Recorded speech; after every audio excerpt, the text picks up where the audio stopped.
Good evening, everybody. So as you probably have figured out, or I think Martin even mentioned, we're doing our presentation tonight remote. So Milton is in his shop and is going to be talking about how to tune up a bandsaw. Milton has been educating for probably since I was a twinkle in my dad's eye.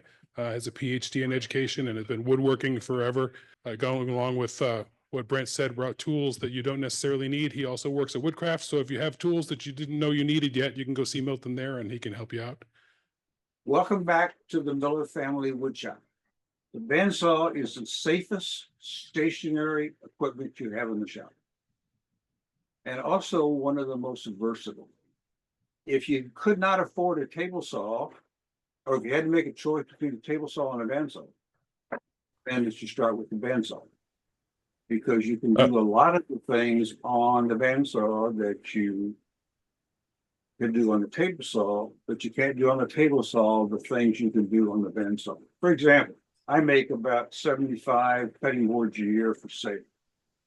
If I have real exotic woods or I'm cutting real thin pieces, I cut them all on my bandsaw with a little small gauge when I'm cutting them a 1/16 of an inch or an 1/8 inch wide. There's a couple of advantages to that. This takes 1 inch of kerf that goes in the sawdust. Table saw takes 1/8 of an inch. So if you got an 8 inch wide piece of ebony or winged that's really expensive in one of your special woods, and you're going to make a number of cuts through that, if you do it on the bandsaw instead of the table saw, you'll end up with an extra piece in your budget. First thing you got to be sure you do every time, with no exceptions, is unplug your bandsaw. No excuse for it. You could do it 99 times and forget to do it one time, and that would be the time you got it. No exceptions. There are a number of good bandsaws out there. This happens to be the one I like, and I have the 14 and I have the 10 that we're going to talk about after I get through with the 14. There's a number of reasons that I chose the Rikon. The real reason was that Rikon gave employees of Woodcraft the best discount. So I saved a couple $100 by going with this. Jet makes a good saw. Aromatic makes a good saw. What's the other one? Laguna makes a good saw. If you're going to do heavy work like resawing, you're going to be running big slabs through it, I suggest a 220. And I suggest one that is bigger than 14 inches, 16 or 18 inches. And if you're just going to do it occasionally, you can make this work. But if you live where you're going to do a lot of slab cutting, or you're going to do a lot of resawing, you're going to find it much easier if you have a better bandsaw or bigger one. Occasionally, you'll find these on sale for something that sounds too good to be true. It happened with Jet about 6 months ago. And Jet was selling through Home Depot a 14-inch Jet bandsaw, $500 cheaper than you could buy it anywhere else. And you look at that and you say, how did they do that? Well, after a little investigation, we found out that Home Depot had bought 500 of them in one buy. And we bought them from a warehouse that had bought them, stored them, and planned to sell them, but they never got that done. So they put this big ad on Facebook, the Jet 14-inch bandsaw, save $500. They gave you free delivery. That's $100. They knocked off $200 or $300, and it seemed like a good deal. And we had a few people that took advantage of that buy. Unfortunately, there's always some problems with that. These happen to be in a garage that had no humidity protection, so all of the tops were rusted. Couldn't tell that from the picture. Some other problems they had was that they weren't put together well. They were the ones that must have been made Friday afternoon in China. So it was a heck of a time readjusting them. Now, where are you going to call? If you buy from Home Depot, you can't call Home Depot and say, how can I get my saw to track? How can I put the blade on it? So sometimes it's better to be sure you buy it from a good reputable dealer, where if something's wrong, we can get some help, we can get it back. All right. 10 and 14 inches refers to the size of the wheel. This one's 14 inches. This one's 10. There's 16, there's 18, there's different sizes. There's some other features of a better saw that are important to you. This is cast instead of aluminum. The casting will run smoother and do a better job than the aluminum. Other advantages of this machine is it has a 1 3/4 horsepower motor instead of a 1 1/2. Don't buy a 14-inch bandsaw that's got a horsepower, or it's underpowered, particularly if you plan on doing resawing. You kind of make your choice of what you're going to buy by what you're going to use it for. So, but think about it. So that's important. This is important in terms of how it works. The bottom has a completely covered area where you can put all your blades and keep everything out of the dust. And that's a real help. Also, this one has really adjustable fingers. You use your finger, or what I make are I just take a piece of wood, put a magnet on it, cut a little slot in it, gets right on here, and I can easily loosen those up.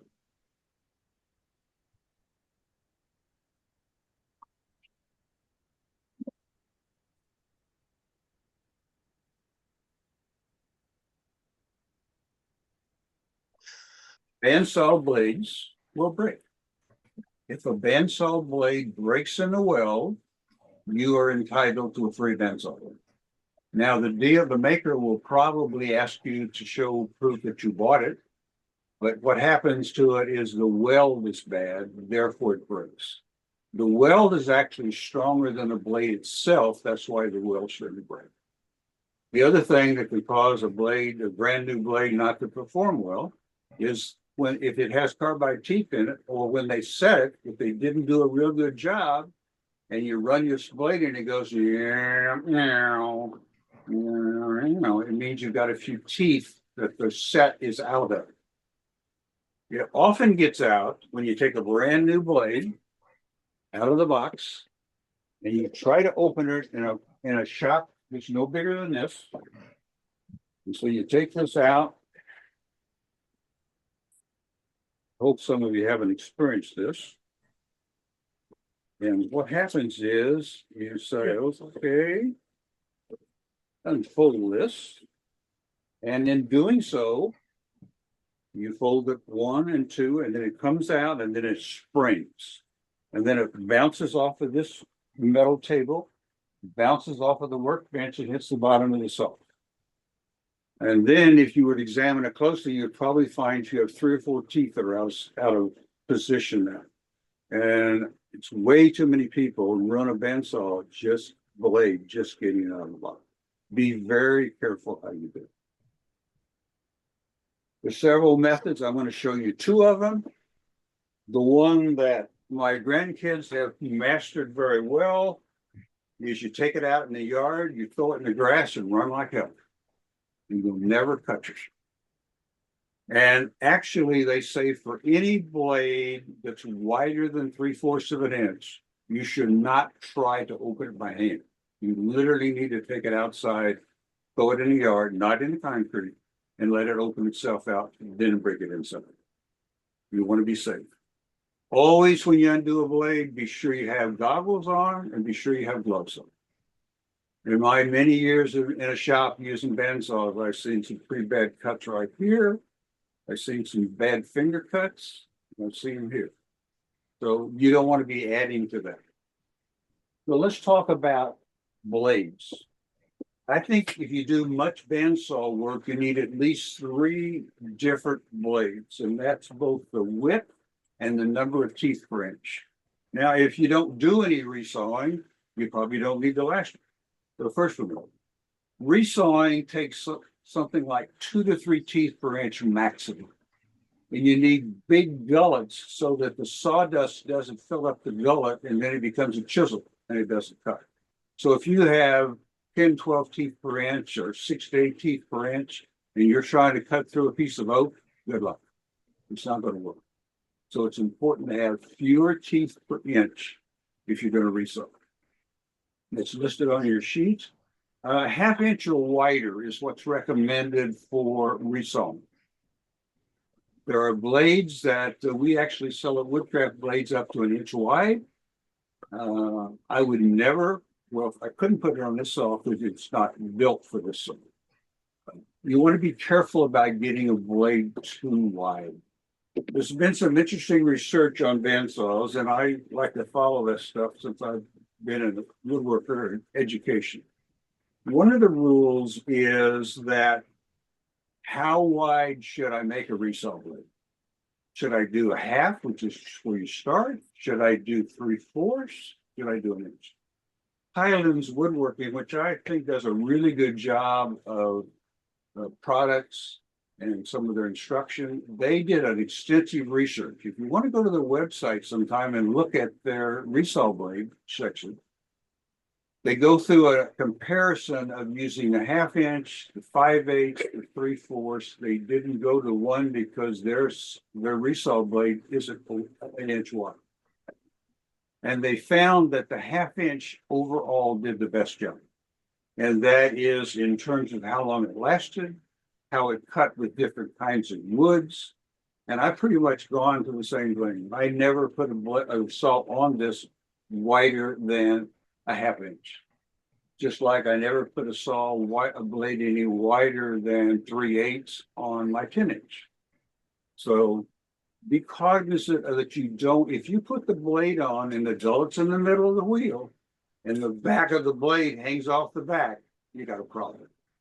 It's just a matter of when it's going to happen. So be careful with that. So you open it up. You want to be sure that the blade is, the teeth, the gullets are in the middle of the wheel.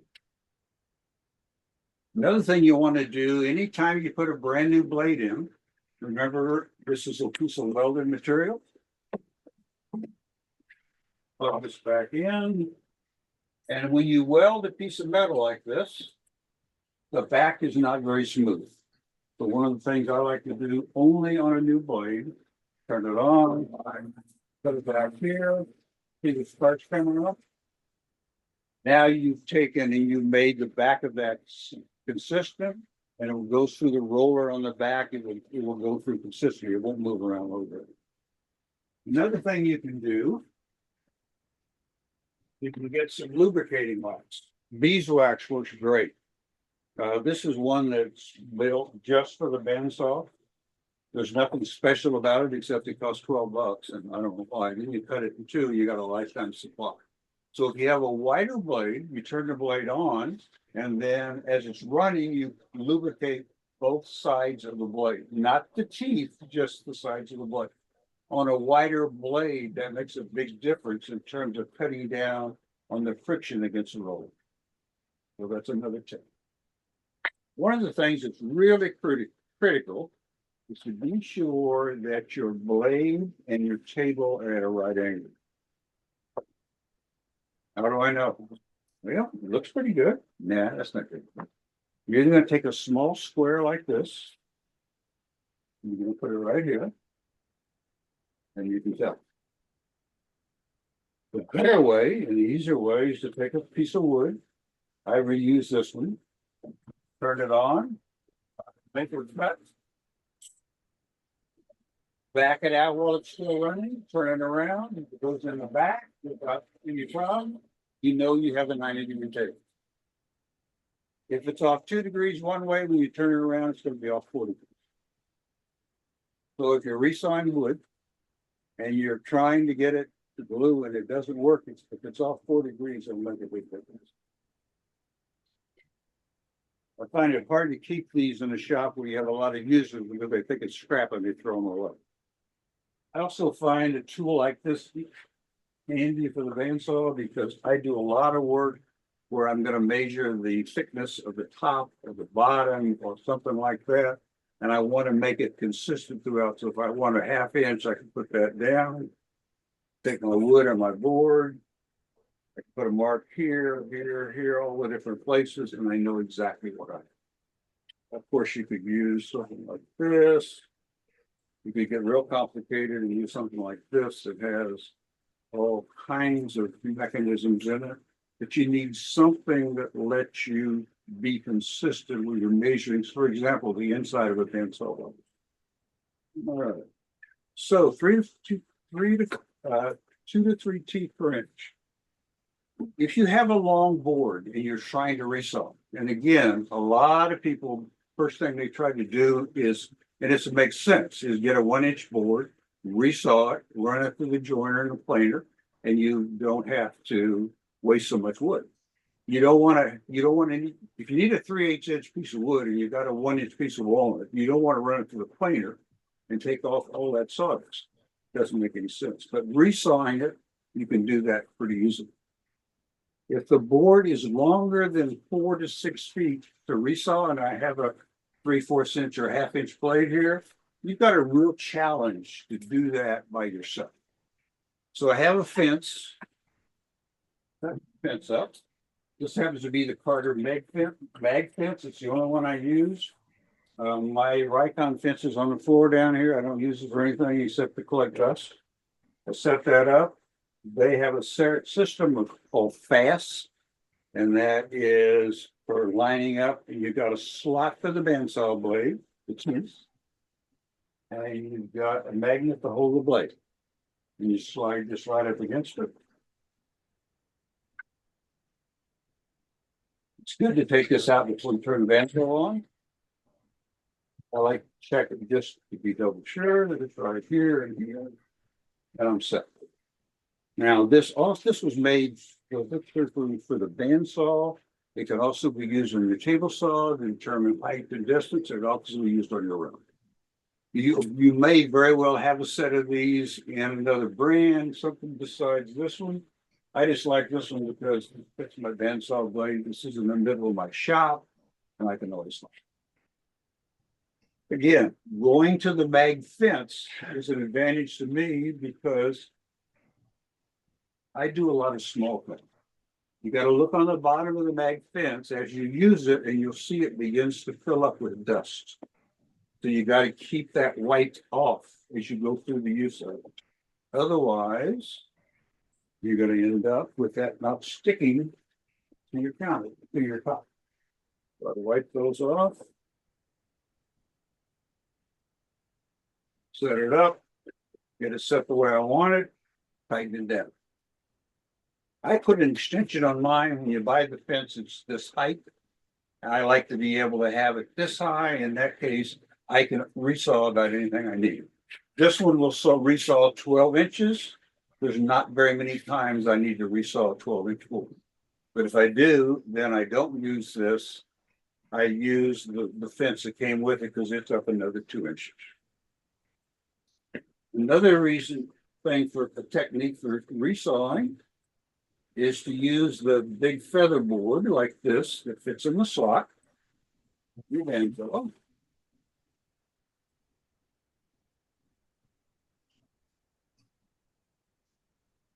And you move it in the way you want it against your wood.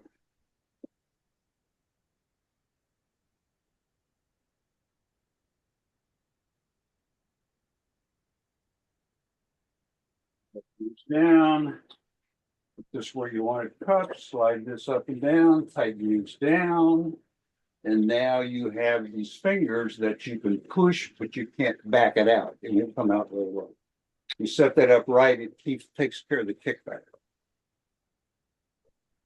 This is a double. They come as a single or a double. You can even make a triple. If you're resawing a large board, the issue is going to be, how do I keep the board tight against the fence while I'm resawing? Put it here, I put it here, and I put my resaw thing right here. I like to put it at the bottom. I like to have a magnetic push stick that's always here. And when I get to the end of that, at the end, I'm going to be using that. This has a few marks on it where it's been chewed on. These are replaceable. They're cheap. These are not. Now back to my big slab. I've got a 6-foot slab. It's 10 inches wide, and I'm going to resaw it twice. So I set up my fence, so I would have a bigger fence on here. So I got this board out here. So I'm trying to hold this against the fence so it doesn't drift out and therefore not make a straight cut. If that board weighs very much, if it's a piece of oak or even walnut or mahogany, it's pretty hard to take care of this in the end out here too. So you either have another person helping you or you use those rollers that are adjustable like you do on a chop saw. The other problem is when you come on the other end and you're over here, and now I've got 5 or 6 feet hanging out over here, I have the same issue. It's hard to keep it against the fence here when I've got 5 feet at the other end working against me. I have found over time, since when I do that, I'm going to end up running that board through a planer anyway. I just freehand it. I just take my board, draw my line down the middle. I'm assuming this board is much longer than that, probably a little thicker. Get 2 of these. Put your guard out of the way. Turn it on. Put your box just like that and just run it through. You're going to get off the line a tad, but even with a good fence, you'll probably get off a tad unless you have a really sharp blade, a really good setup, and good steady hands. So if I do that, now don't do this. I see people all the time on YouTube doing this with a glove. Like, man, I'm attached to these things. I don't want to give them up. You may have been able to notice on the screen that I have red marks all over my bandsaw bed. And it's not because I'm sloppy. It's not because I think they add to the value or the looks of it. It's I teach a lot of classes in this shop, particularly a lot of kids. And I got a red line here that says your fingers never get inside of that line. If it does, I'm going to take this and probably pop your fingers. And you're going to say, well, what'd you do that for? Because I want you to keep your fingers. So the idea is keep out of there. If this blade breaks, regardless of the size, it's going to come out between 3 o'clock and 6 o'clock on the blade, right here. So if you've got somebody watching the procedure that you're doing, don't let them get here and look at it. Because if it comes out, it's going to come right at your nose. Now, the blade doesn't shoot out 2 or 3 feet. Generally, when mine break, they come out about this far. But they will cause you to get your attention real quick. So those are the things I like to have. That way I always know I have them. We're ready to go. Instead of brand small bag. Some of them are welded manually, I understand. Most of them are done by machine. But it is possible. So keep your box. I always take the blades that I like the most. I cut them out and I put the directions right in. Next time you go back, just take that out and say, I need another blade like that. So we talked about resawing. Now let's go to the middle blade, the blade you'll probably use the most. And that's what I call general cutting. And that's 5 to 8 teeth per inch. And it's what you're going to do for most things that are going to be smaller than the top of this table. It could be a bandsaw box. It could be a cutting board. It could be a figure, whatever it is.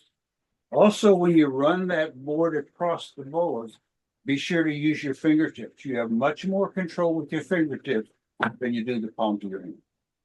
The 5 to 8 teeth per inch blade should be somewhere between 3/8 and 1/2 inch wide. You don't want anything any better. The finer blade is going to have something like 8 to 10 teeth per inch, and it should be 1/4 inch or less in width. And of course, it's going to have a lot more teeth. That's why it's going to make smoother cuts. And if you want a job that's going to drive you nuts, try resawing with an 8 to 12 teeth blade on something hard. It just doesn't happen. Because the gullets all get filled and you're trying to push chisel through the wood. It doesn't happen. I'm going to talk about the cartridge stabilizer before we're through tonight. And that's where you take this guide off, you push the bottom guide to the back, you put the stabilizer in and you spring load your blade.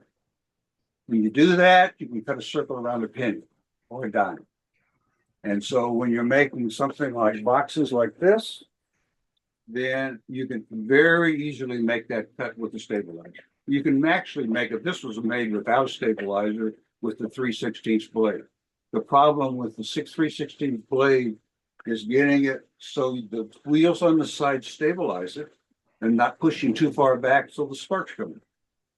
So you always start out, when it comes out, you go from here to here to here to here. It makes your life a lot easier if you have a smaller blade and a stabilizer. Then you cut the back and the front off. Then you cut the insides out. Before you know it, you got a box. Now let's think about the box and the table and the blade not being at a right angle. Here's a box with bigger blade, bigger boxes, drawers. Let's assume that when I cut this out, I wasn't very careful, and the blade was the table was actually tilted about 3 degrees. So when you put, and then a box like this, the first thing you do is cut the back off after you get the shape. You can see the line right through there. Then you set it on its head, back like this, and you cut in through here, and you cut this off. And then you move over here, and you cut this one. So if that blade is tilted backwards that way, you can't get the drawer up. It won't come out. So then you got to reshape the drawer, and then it's going to be too small, and it's going to flop around, and you're not going to be happy with that. So that's one of the other reasons we're going to be sure the blade and the tool are 90 degrees. Let's just take this blade off so we can put it back on. Unplug your machine, please. Take the tension off. Another thing, the 2 moves I'm making now of tensioning it and cracking it, you want to take and write it on the saw blade, on your bandsaw with a magic marker. So you don't have to repeat that all the time. This one says left to tight. So if I turn it over here, it's going to get a little tighter. Put it over here, it's going to get looser. Take the pressure off the back. I know you can't see it, but I'm sure you know what that looks like. There's just a lever that goes off over here that disengages the blade. So now you don't have any tension. The rule of thumb is if you're not going to use the blade for 24 hours, you take the tension off the blade. Otherwise, you leave it there a week or several weeks, you're going to end up with a flat spot at the top of your blade and the bottom of your blade where it touches the wheel. And that's a piece of thin metal, and it will get a flat spot. And it'll go zoom, zoom. It will not run through. Be sure you do that.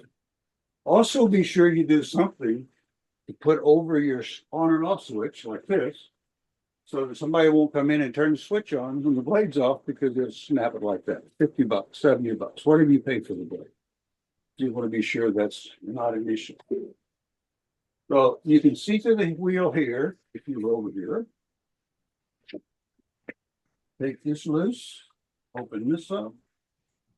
I find that I have a little trouble keeping that open, so I have only a spring for here. And I pull that blade to the front. You can also tear a blade up, taking it on and off too. Take the bottom off. On. Off.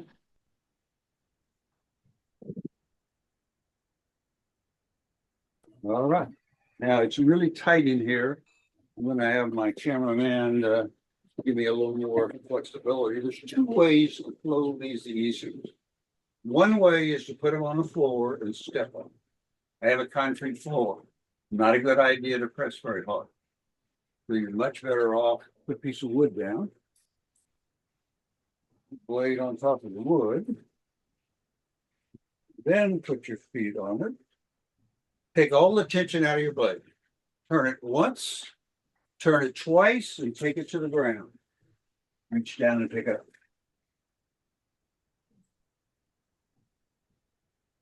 The other thing you want to do when you put this away, you want to take a piece of tape. And you want to tape it so it doesn't spring out of the drawer, and you want to write on it the condition of your blade. It's either all right, it's sharp, or it's dull. If it's dull, don't throw it away. There's something about bandsaw laws that say you're cutting a piece of finishing a project up. You have 6 more inches to cut, and you break your blade. And you promise the customer at 8 o'clock the next morning, you have this item finished. I can get an old blade that's dull. I can horse it 36 inches. So either keep a backup blade or buy an extra good blade. You do not want to get in a situation where you run out of blades. Same thing again, when I take a thin one apart, it's not a problem by folding it like this. The other thing you gotta watch is in the process of unfolding it, you can turn the blade inside out. You gotta hold it up and say those teeth are pointed down. I think my best moment in woodworking was when I had a woodworking friend that I've known for a long, long time. He had a really nice bandsaw. He called me, he was so upset, he said, "This friggin' saw, you come get it, I'll give it to you." It's crap. So what's wrong? It won't cut. Put a brand new blade on it. So I get from here to the camera and I said, "Well, your blade's in upside down." "No, it's not." Holy shit, you're right. So these can get turned inside out really easy. If that happens, you put them on the saw, it's not gonna work. So be sure that when you get through all your messing with it, you hold it up, your teeth are pointing down. All right. Put it on. Should take about 5 minutes max to do this. Come in here like this. In here.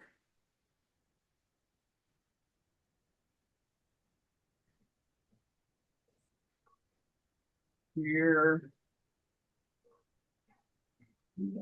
Here. Now, there's various techniques. You can take a clamp like this, clamp it on the top. That'll hold it in place. You could tape it. There's a lot of things you can do.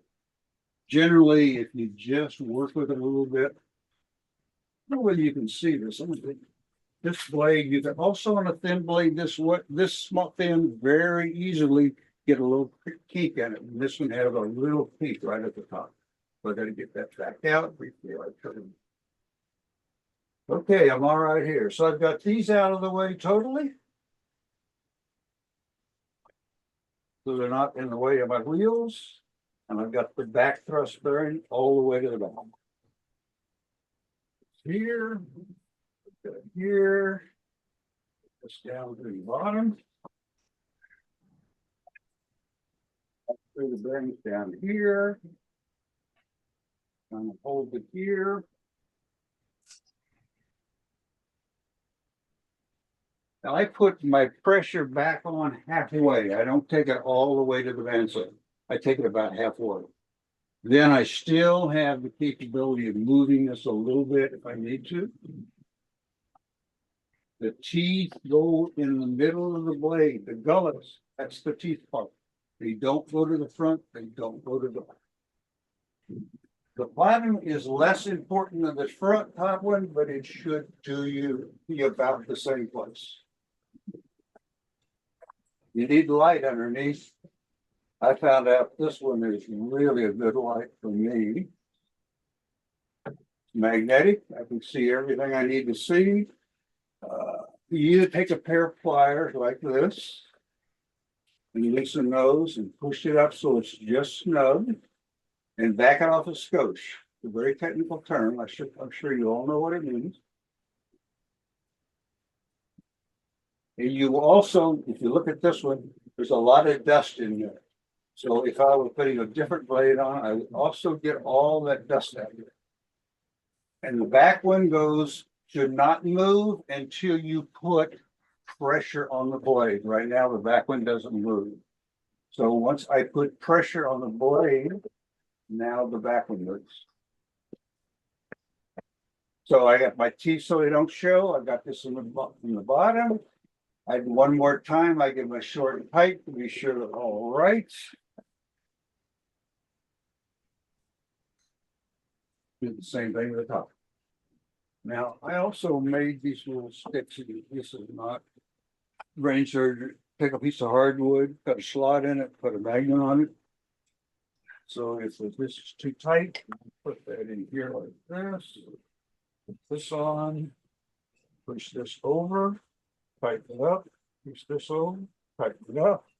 Use this to give it a little twist more. Take that again and be sure it's not touching until you put it. You move the blade. When you move the blade, it starts moving. The purpose of the back wheel is to keep you from knocking this set out of the teeth. If you didn't have it and you put any pressure, you'd push it on, it would cut through, the sparks would be flying. Be sure that's tight. Sure that's tight. Look at this one more time. Then you check it right here. This is the magic place. 1/4 inch is what that should move, no more than, without showing how strong you are.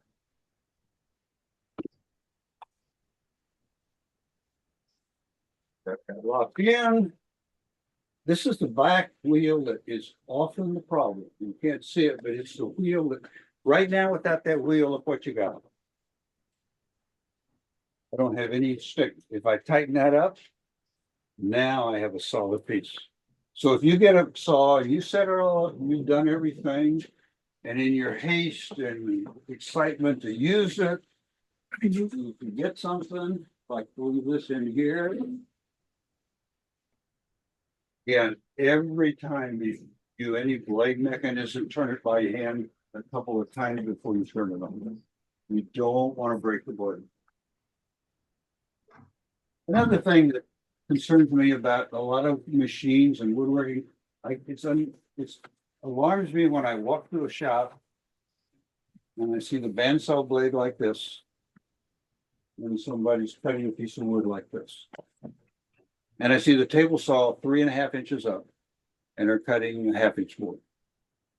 I mean, why would you expose yourself to all of this danger? Okay. The other thing, the reason I have this red line is when you cut out the pieces, boxes, and you get little pieces, you never want to reach around the blade to get the piece. You take this and you knock it on the floor. They belong on the floor. Remember they're there when you walk, or you'll be a little stumbly. All right, let's get that back down where I want it. Now, there's also some things in books that aren't right. Most of the bandsaw books say get this down as close to your work as you possibly can. If you do that, then you can't see your work, your line. So let's assume that I have a board like this. I also can use this to get rid of drift if I don't use the method that I used with the magnets. You take the board, you decide where you want to cut. It's got to be straight on the side. You draw a line on it. If you can't cut down that middle of that line with pretty good accuracy, you either have a bad bandsaw blade, or you had way too much fun last night, and you shouldn't be using the machine.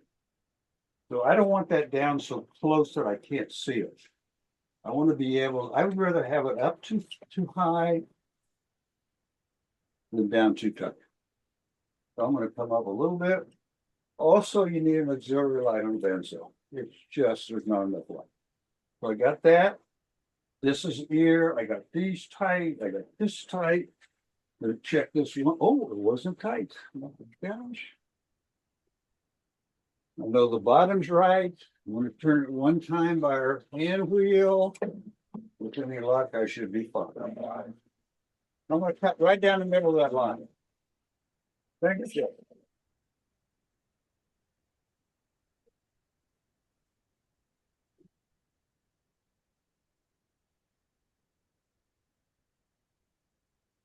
This is to be sure that I'm going to deal with any drift that's in the bandsaw. So I've done that. I have a board that's perfectly parallel, widthwise. Generally, when you cut on a bandsaw, you cut on one side of the line or the other. So you leave a line on so you know how far to sand down to. If you cut your line off, you don't know where to sand. So once that blade stops, you take a pencil, marker, and you draw a line right here. Then I take that line. I know you're already ahead of me. And crank this up. I have a regular fence that slides up and down. I put it there. It's a mag fence. right here. You're gonna line it up with that line.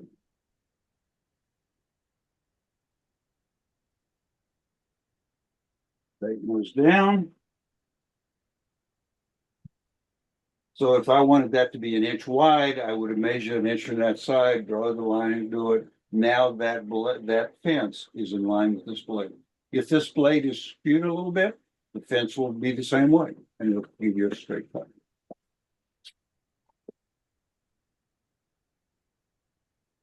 All right, let's go back to our tip sheet and see what else we can do. We're getting pretty close to getting this resolved now. Opening and folding the blade must be to the right angle. Oh, one of my favorite sayings on big bandsaw blades is that it's easier to shampoo a cat than to fold a large bandsaw blade. Some days I think that's probably true, particularly if you've got a big old 3/4 inch blade and it's 150 inches long, it's a chest. Yeah, I didn't see the message until just now. Always wear eye protection. Do not wear gloves. If you wear gloves on a bandsaw, they get caught, they're gonna pull your fingers right into the blade. Alignment of the fence, I've talked about that, aligning with the slot. You can also align your fence with the slot. If it's set up right, that will be parallel to the blade. Mag fence, test strip, I just demonstrated to you. The surface fence must be at 80 degrees. If you're getting ready to cut something on the bandsaw, and I've got a block like this, and I'm going to cut the back and the top. If I do not have that tight against the fence, this board is flat. But often you get a block or boards, and one side's got a little bit of curve to it, and the bottom's a little curve. So you can't put a square on it and say, well, that looks pretty good, that's square. It's unusual that you get one that's perfectly square. If that's the case, you have to square one side and the other side, so that when you put it on to run it through, it doesn't wobble. You can see if this were out like that, and the bottom of this wasn't flat, as you push it through, it's gonna rock a little bit, and then your box is not gonna fit. So be sure this is tight, and then when you run it through, be sure that you keep the pressure right here. I keep it at the bottom. The top's not going to go anywhere, but I don't want this bottom to come out like this. The longer the board you got to do that a couple of times. You got to start here, move down the board. Critical to having a flat bottom, flat top. If you're going to cut thin strips on the bandsaw, and so the table saw, you get a little gauge that fits in here, has a little roller that comes out. You set your bore up to that roller, you're running through, you move it over, and it's very, very simple. There's also a jig that works on the table saw. Don't be involved in cutting really 1/4 inch, 1/8 inch slip on the table saw or the bandsaw. You're just asking for trouble. Never cut a curve without having your teeth engaged. It's a little bit like driving a car. You drive a car, and when you come to a curve that's done right, it's banked. And if you kind of give it the gas, and it pulls it around the corner. If I am making a cut on a board, and I am coming along here doing great, and I need to turn right here. And so I'm doing right here. Then I'm here, and now I'm in trouble. Because now I need to start turning, and I should have started turning back here. Because I want those teeth to cut themselves around the corner until, if it cuts itself around the corner, you stay on your line, you won't break the blade. If you twist the blade like that, you will definitely break the blade.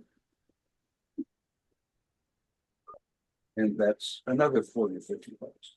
So they have to anticipate. So if you got a design that's kind of complicated like this, then you got to think about, well, where do I start turning if it's an inside cut? And where do I need to make relief cuts like this, where this piece comes out, that piece comes out, that piece comes out, that piece comes out, and then I put that on the same. You can't make that turn if you have a thicker blade. But it may not be worth changing the blade for, as long as you think about doing relief. At the end of a cut could be a traumatic moment because you're pushing this board through and it's a pretty hard piece of wood. And you get to the end, and all of a sudden, you get right to the blade and it goes through. And it goes through. So you want to be sure that when you get to the end of your cut, let's say within 1/8 of an inch, that you slow up a lot and get your hands out of the way of the blade and push it all the way through. It's all right to have your hand here to start with, but when you get up in here, don't have that hand in the way of the blade. So you want to take an old toothbrush and you want to take some liquid dishwater soap. And you want to put the dishwater soap on the toothbrush. With the blade off, you want to scrub that and you want to dry the towel off. If you don't have a toothbrush, if you use your wife's while she's gone, be sure to put it back or you'll be in trouble for sure. But you need to, certain woods, teak and other woods that are really oily or thicky, they will leave a substance there and then the wood you're cutting will do it. And it's like driving your blade across a gravel road. It doesn't work because the grit is between the blade and the wheel. Wheels should last you, I have changed mine a year ago. I had them on here 10 years. You can tell when they're bad because they'll have gashes in them and you can't clean them anymore. Do not use the solids. You'll put a new tire on real quick if you do that because it will leave the tire away. The only thing dangerous about a blade is if it's dull. If it's dull and you're pushing too hard and it's not cutting and it wants to wander, and you'll get some wood, like a big old burly piece of walnut, and you resaw it, and you get to that burl or a piece of red oak, you're not going to win that battle. If that piece of wood wants that blade to go one way or the other, it's going to happen. You got to leave yourself a little extra line, knowing you're going to have to plane that flat. It's pretty straight grain wood, like I showed you here. This is really easy to cut straight. All right, 3 other devices. If you want to cut cookies, and that's where you have a round log, and you got it out of your yard, and you really like it, and you decided to make toasters out of it. You put this on the saw. Oh, another nice thing about this, you can stick it to your saw. All right, so I want to saw this when I have a log, and this accommodates different sizes. The groove that this goes into. I'm going to have a very wide blade, like a 1/2 inch or 3/4. I've got my log sticking out here this way, and I move this in with the adjustment so it clamps that log tight, and this adjusts right here with these 2 adjustments. So it adjusts so that you now have these little teeth engaged in your log. And when you run it through this way, it doesn't let the log roll.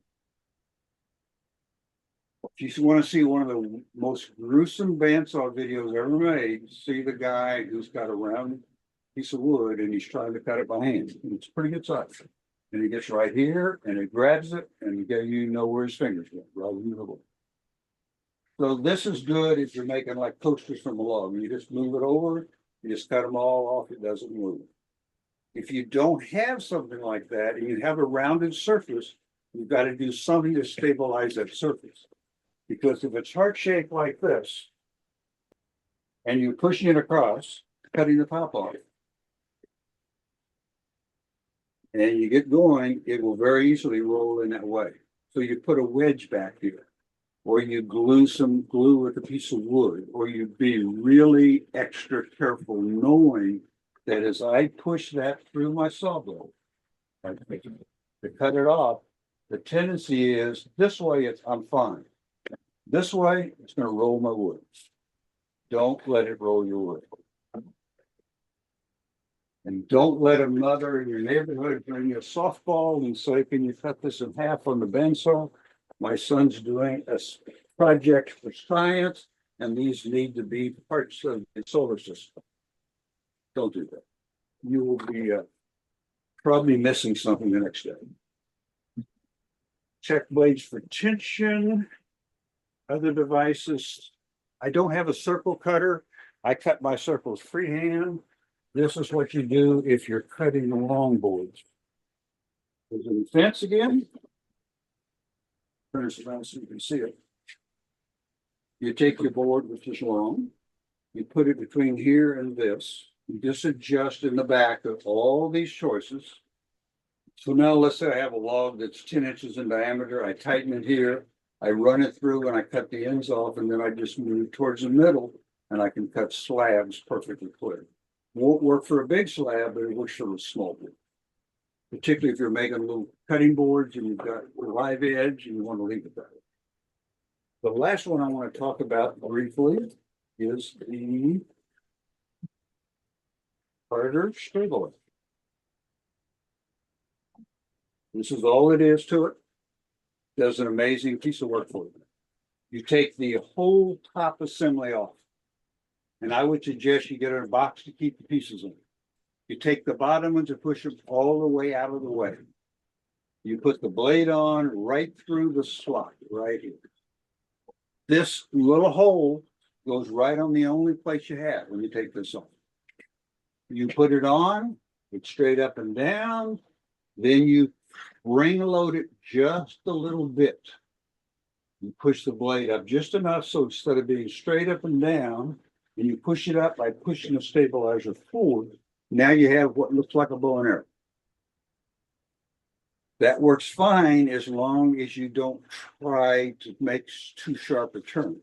But you can't put a blade on this any wider than a 1/4 inch.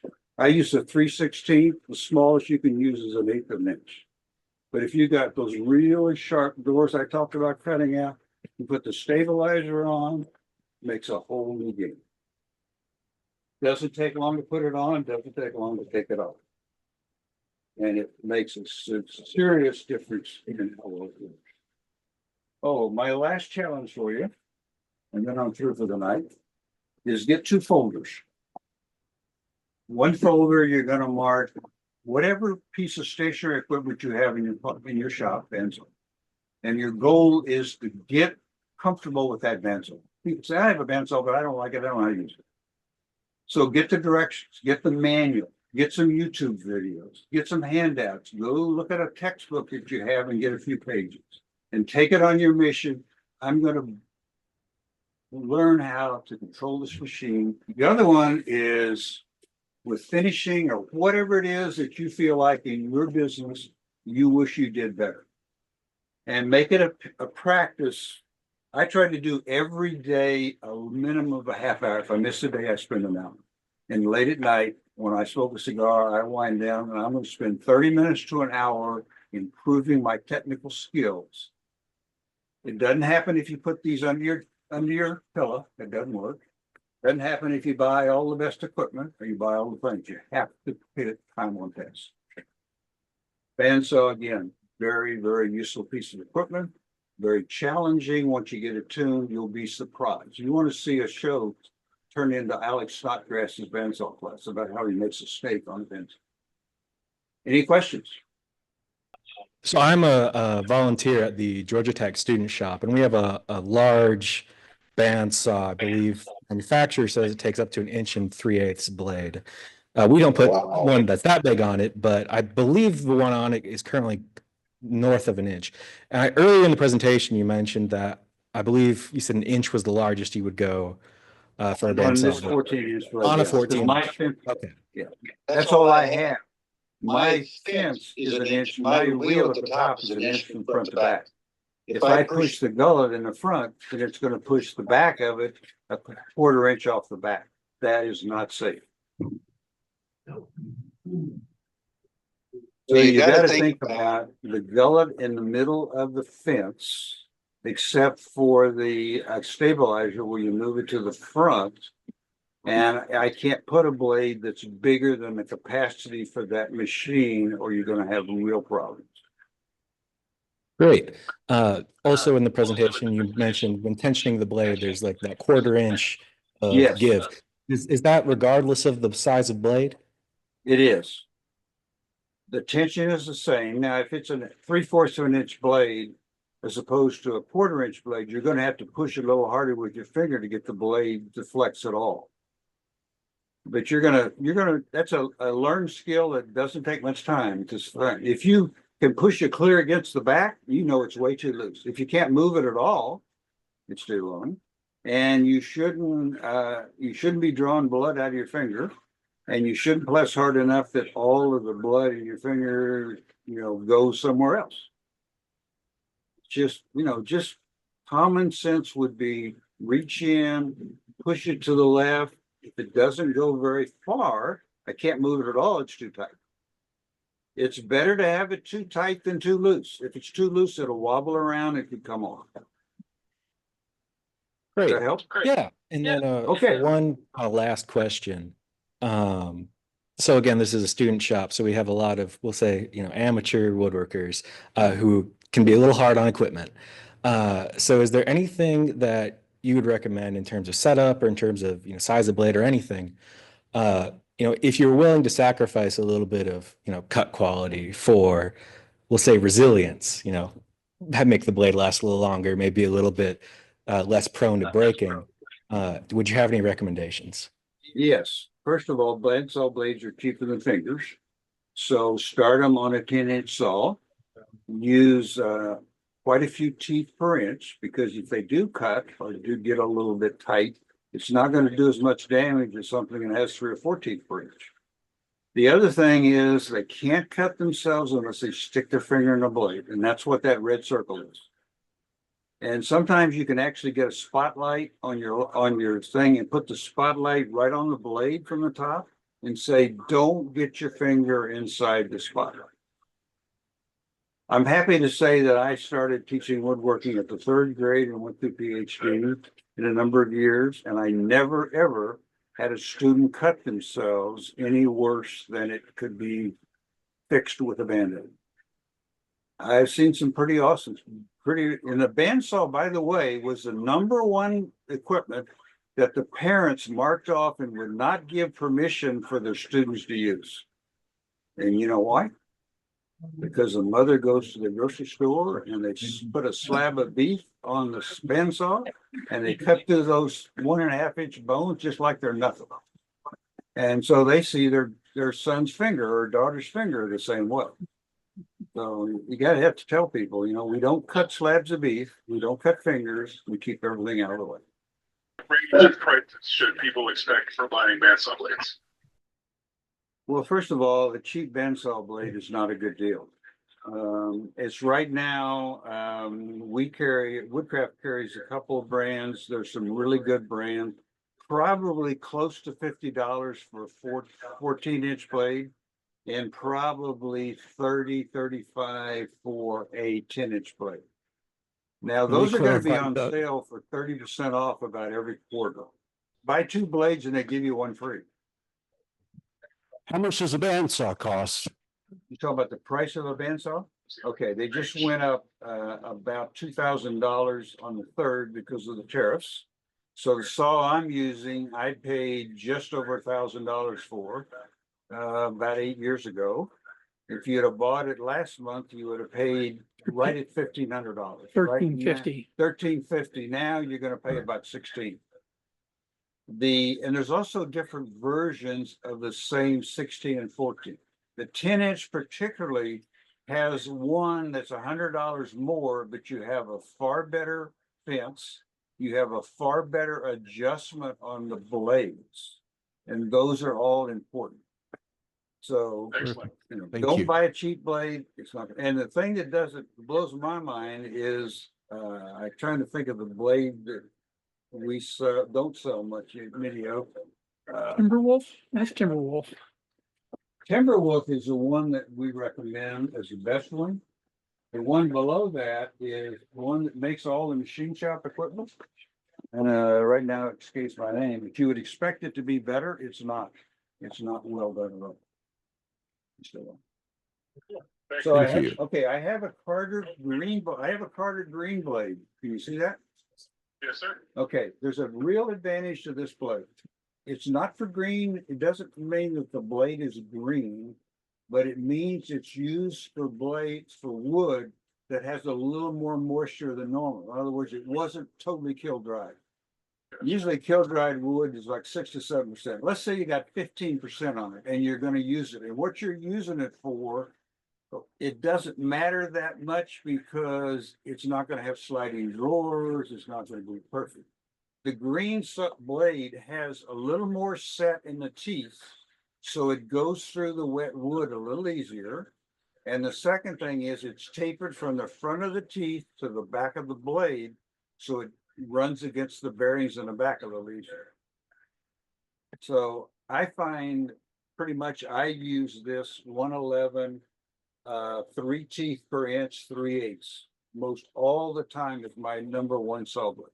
And then if I'm using a small blade of an 1/8 inch, I put my stabilizer on. If I'm resawing, I use a 1/2 inch blade.